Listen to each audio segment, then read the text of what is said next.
He's gone. $3.8 million, and it's finally ours. My blood turned to ice water as I pressed myself against the hallway wall, my Aunt Ramona's voice slicing through the quiet of our family home. It was the third agonizing night since my grandfather, Arthur, had vanished into the snow-covered wilderness. While search teams battled blizzards, she was celebrating. "Hush, Ramona," my Uncle Mark hissed, his voice a shaky whisper. "The walls have ears." "So what?" she shot back, her tone dripping with contempt. The old man wandered off. "It's a tragic accident. Who's going to prove otherwise?" I heard the delicate clink of crystal glasses touching in a toast. A toast to my grandfather's death. My father was still out in the freezing night, his hope dying with every hour. My mother hadn't slept in days, her face a roadmap of grief, and they were celebrating. My hands were shaking so badly I could barely grip my phone. I slid it from my pocket, opened the voice memo app, and pressed record. "If you're watching this, you need to hit that subscribe button right now, because the truth I uncovered about this so-called accident will leave you speechless. And I promise you, the ending is the most satisfying kind of justice you could ever imagine." Let me rewind to the beginning, to show you exactly how two people I thought I knew plotted to kill a 76-year-old man, and how the universe, with a little help from a stranger, made sure they paid the ultimate price. My name is Clara, and I'm a 27-year-old graphic designer living in Portland. My grandfather, Arthur Vance, was the definition of a self-made man. He built a regional shipping company from a single truck into a fleet worth nearly $4 million. In his original will, everything was to be split evenly between his two sons, my dad, Peter, and my uncle Mark. But then, about 6 years ago, everything shifted. Mark met Ramona. She was a stunning woman in her late 30s with a smile that could charm the venom from a snake.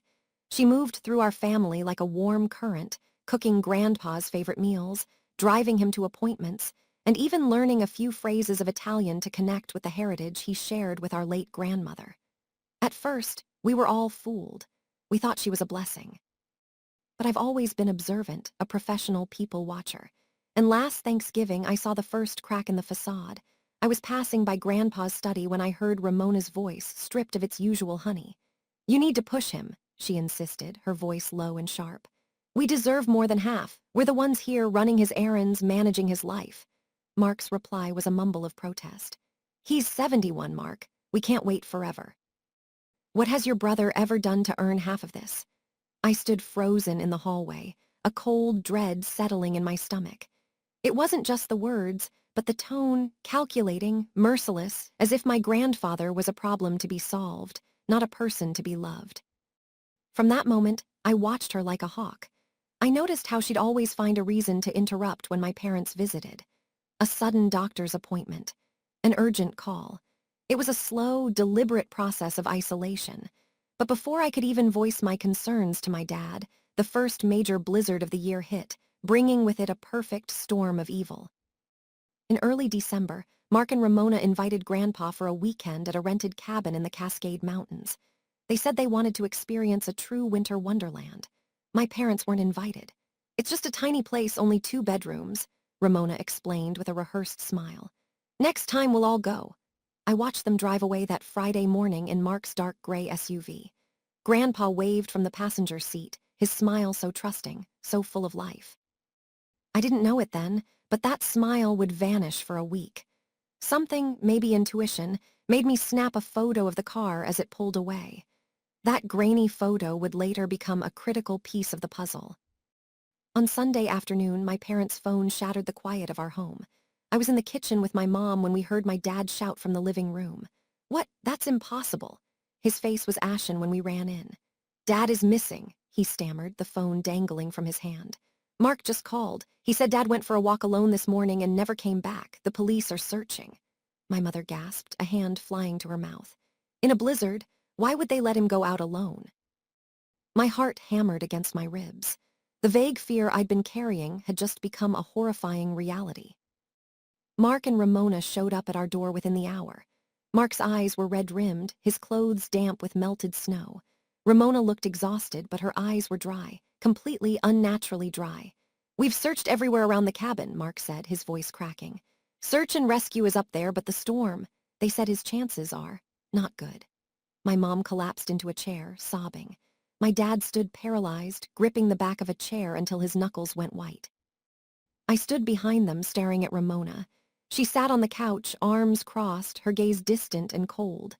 And then, for the briefest second, I saw it. The faintest flicker of a smile at the corner of her mouth, a ghost of a smirk.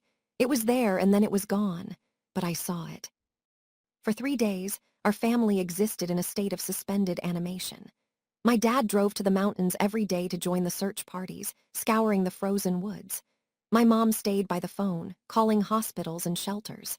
We printed hundreds of flyers, plastering them on every bulletin board from Leavenworth to Seattle. Every time the phone rang, our hearts stopped. But the news was always the same. Nothing. Meanwhile, Mark and Ramona became frequent visitors. They brought casseroles and offered hollow words of comfort. But I noticed something else. They never offered to search. "Mark, why don't you go up there with Peter?" my mom asked on the 3rd day. I can't," he stammered, wiping his eyes with the back of his hand. "The guilt, being there, it's too much."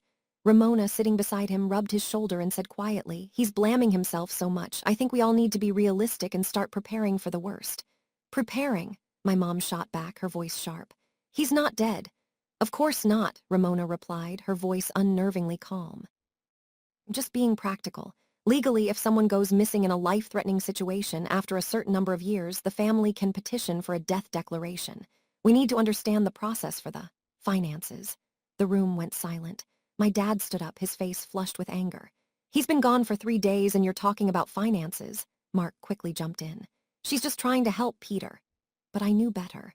I looked into Ramona's eyes and saw it again, that cold, calculating patience.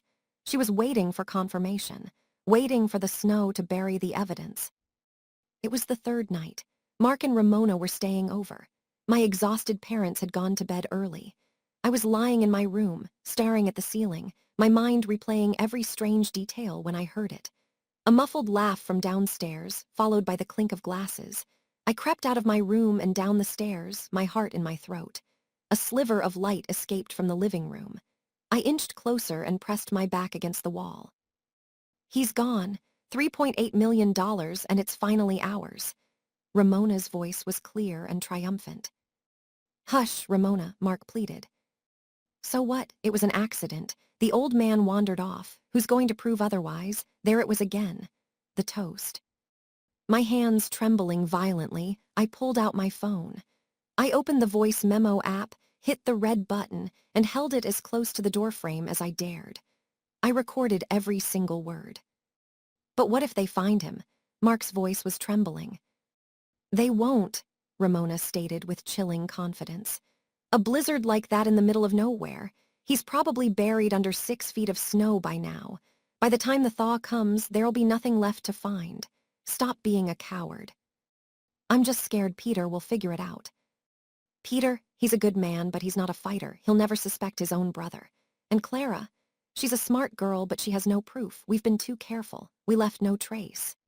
She giggled then, a light, airy sound that was more terrifying than any scream. "And once the money is ours, we can pay off everything, build our dream house, and finally live like we deserve. You've waited for this your whole life, Mark, to finally be better than your brother." I gritted my teeth so hard my jaw ached. Tears of rage streamed down my face. I had 3 full minutes of audio, clear as day, damning. But I couldn't confront them, not yet. I had to be smart. I crept back to my room, emailed the recording to myself, and uploaded it to a secure cloud drive. Then I texted my dad, "Dad, it's urgent. We need to go to the police first thing tomorrow. Don't tell Uncle Mark." The next morning, my dad and I met with Detective Miller at the local precinct. I played the recording for him. After it finished, the detective leaned back in his chair, his face grim. "This is powerful, Clara, but to build a solid case, I need more. Can you think of anything else? Anything at all, no matter how small?" My dad spoke up. He pulled a woolen scarf from a bag. "I found this in the trash at the cabin. It's a scarf my grandmother knitted for my father over 30 years ago. He treasured it. He'd never throw it away." I added, "And I have a photo of Mark's SUV leaving for the trip. It was taken at 6 a.m. on Friday. They told police they arrived at the cabin at 4 p.m. What were they doing for those 10 hours? Detective Miller nodded, making notes. We'll look into their financials. If there's a strong motive, we can move forward. 2 days later, the police called Mark and Ramona in for separate interviews. Afterward, Detective Miller called my dad.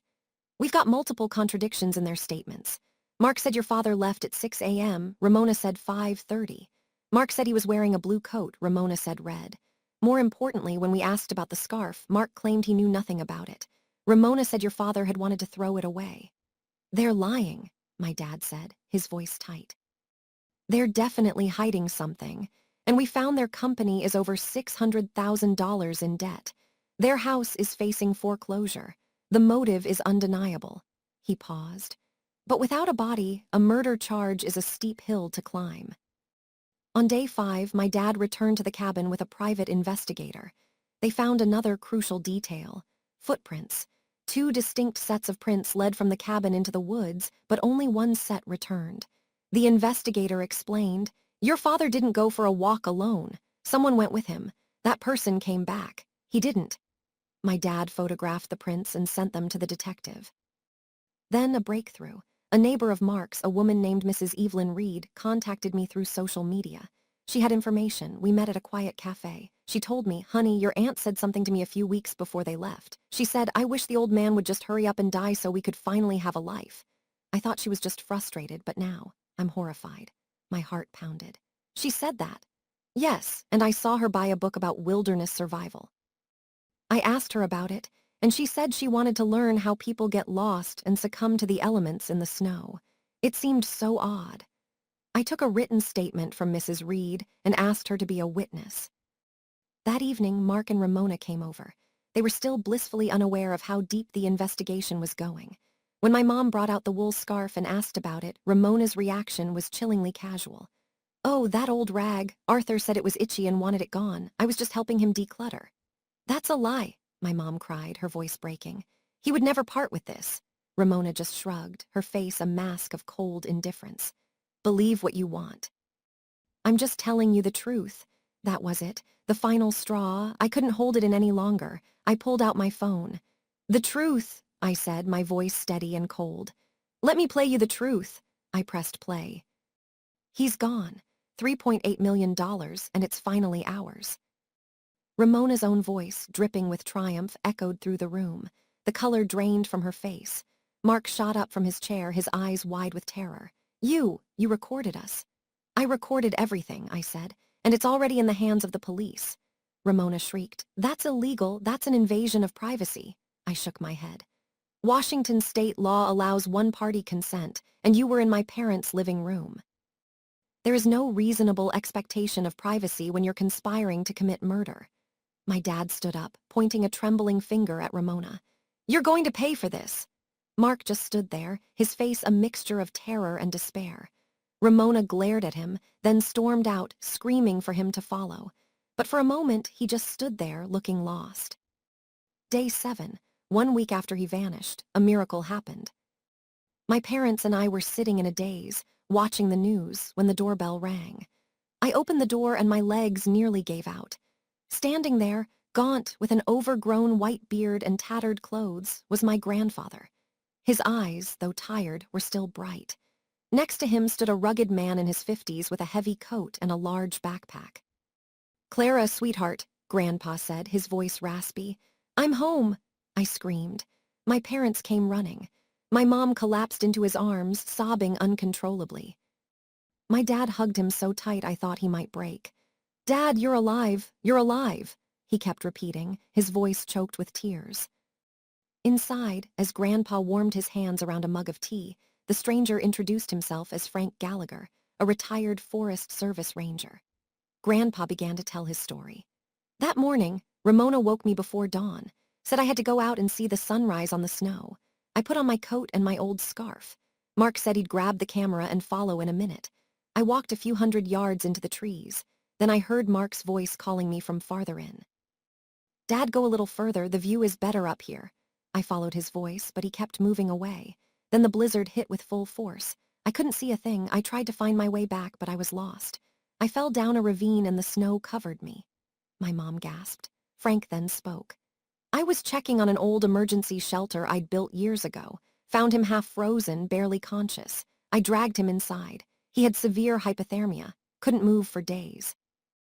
I had no phone and the shelter is in a dead zone. I had to wait until he was strong enough to hike out. Grandpa's voice hardened. But I know what they did. They led me out there to die. They didn't come looking. They left me. When Mark and Ramona were summoned to the house, they had no idea what awaited them. When they walked in and saw Grandpa sitting in his armchair, the look on Ramona's face was one of pure, unadulterated terror. Mark froze, his mouth hanging open. "Surprised to see me?" Grandpa asked, his voice like ice. He didn't wait for an answer. He pulled out his phone. "Tom helped me find this in my coat. It still works. Let me show you something." He opened a text message thread. It was a conversation between Mark and Ramona, sent the night before the trip. "Ramona, tomorrow's the day. The blizzard will be perfect." "Mark, I'm scared. What if we get caught?" "Ramona, we won't. You just lead him away from the cabin. Let nature do the rest. Just make sure you come back alone." "Mark, and then what?" "Ramona, and then we wait. The snow will bury everything." The room fell into a profound, terrifying silence. Mark crumbled, falling to his knees. "Dad, I'm so sorry. I didn't want to. Ramona said we had no choice. The debt. The house." Ramona stood frozen, her face a contorted mask of rage and fear. "You weak, pathetic fool," she spat at Mark. Grandpa looked at them both, his eyes filled with a deep, sorrowful disappointment. "You were willing to kill me for money, my own son, my daughter-in-law. You will both face the consequences." The trial was held 3 months later in Portland. The courtroom was packed. The prosecution laid out a mountain of evidence. The text messages, my audio recording, Frank Gallagher's testimony about finding Grandpa and the severity of his condition, the contradictory police statements, the wool scarf as evidence of a cover-up, Mrs. Reed's testimony about Ramona's premeditated comments, and the damning financial records showing their crippling debt. The most powerful moment came when Grandpa took the stand. "I trusted them with my life," he said, his voice clear and strong. "I loved my son, and I welcomed Ramona into our family as my own daughter. They used that love as a weapon. They tried to erase me from this world for a few dollars. I am 76 years old. I don't have many years left, but I will spend every single one of them making sure that what happened to me doesn't happen to another vulnerable person. They don't deserve my anger. They deserve my pity. But the law demands justice." He looked directly at Mark. "You were my boy, and you broke my heart in a way that will never fully heal." Mark sobbed uncontrollably at the defense table. The jury deliberated for just 4 hours. The verdict was read. Ramona Vance was found guilty of first-degree attempted murder and elder abuse. She was sentenced to 14 years in state prison, with no possibility of early parole. Mark Vance was found guilty of complicity to attempted murder and elder abuse. He was sentenced to 7 years, eligible for parole after 4 years with good behavior. The judge also ordered them to pay Grandpa $300,000 in restitution. As the bailiff led her away in handcuffs, Ramona screamed, "This is a travesty. That old man is a liar." But no one listened. Mark just hung his head, the weight of his betrayal finally crushing him. 6 months later, our lives had transformed. Grandpa established the Arthur Vance Foundation for the Protection of the Elderly, endowing it with $500,000.